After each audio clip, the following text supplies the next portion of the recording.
Portland is a very beautiful city.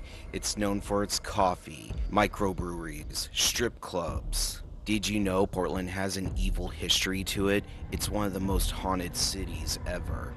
My colleagues and I traveled to the Shanghai tunnels where all the evil history begins. Shanghai Tunnels, also known as Portland Underground, is the 10th most haunted place in North America because of what happened here.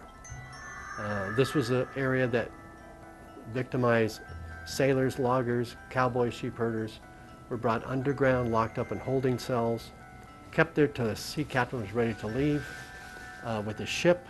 Then they haul them through the underground to the ship and collect $50 per man blood money. Saloons were the crossroads. That's where everybody seemed to end up. And when people got drunk, that was easy to victimize them. If they weren't drunk enough, they could slip something into their drinks. And when they were very shaky on their feet, they walked to a certain area in the saloon or led over to that place. The bartender would pull a lever, person would fall through the floor right through a trapdoor into the underground. They took the victim's shoes. So if they escaped, they couldn't run too fast or too far because they broke glass and spread it throughout the underground. And if somebody was able to get away, they could always find them because that'd be the person limping going down the street. And of course, they could always follow the blood that they leave behind.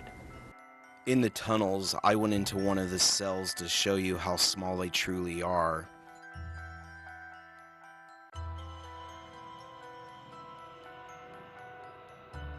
As we were taking pictures, we did catch a few orbs. Orbs are known as spirits trying to show themselves.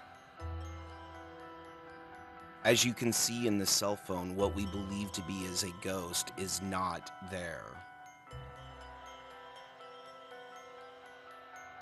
I guess it's pretty scary for a lot of people that somebody will whisper in their ear, like what happened to this one teacher here in Portland. He was a volunteer for a year.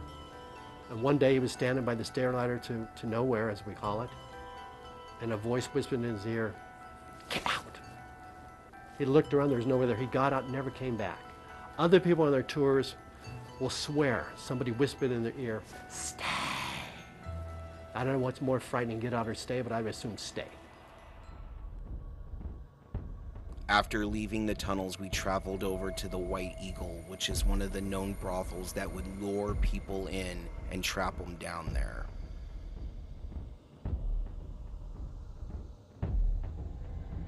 Well, the most famous one is the Rose story, the prostitute who was killed by her jilted lover. That's the big one. A lot of shipyard stuff going on, you know, people coming in and out. The port's right there, so, you know, the stuff that they would get away with and get on a boat, you know. Rumor has it the Shanghai Tunnel was linked up here. There is a tunnel downstairs that leads directly to the river, so.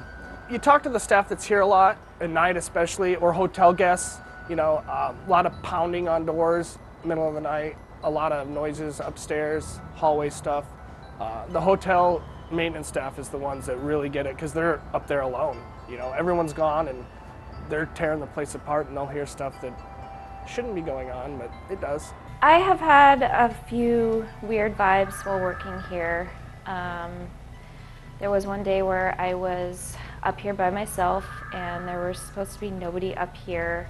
I was the only one working and there were supposed to be no guests. Everyone had checked out and I kept hearing a door slamming and I could not figure out where it was coming from.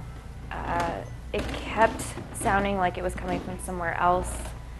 So every time I would move and go to a different room, it sounded like it was coming from a different place in the building. And I checked all the windows to make sure that they were closed, and there was nothing that seemed like it should be making that sound.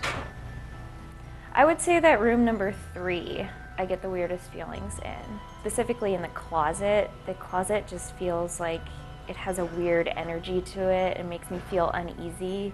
And there's nothing that should make me feel like that. I just, whenever I'm near it or if I go inside it, then I just have this uneasy feeling. As we walk into the closet, our camera on the left-hand side turns black and then just freezes. We traveled over to Fort Vancouver and Officers Row to find out how haunted it really is. Officers Row is one of the oldest neighborhoods in all of Vancouver, Washington. It has been a military base for many, many years. The land out here used to be the Hudson's Bay Company, and they controlled clear up beyond the state of Washington into Canada. So this has been active military up until about 4 years ago. The Army completely moved. Because of the age of these buildings, there have been lots of different things that go on in some of them. We have the privilege of having the old post hospital that is located over in the West Barracks area. And that hospital is abandoned now, but at the time it was a very active hospital, and there are many stories and many different feelings. I got to take a tour through there when I first came to work here at Fort Vancouver National Trust, and it's kind of dilapidated, needs a lot of work, but it is definitely haunted. As I was walking through, it just felt like somebody was behind me. I would find myself turning around to look to see who was following me, and the hair on the back of my neck was literally standing on end. It just was a little bit of a uncomfortable feeling.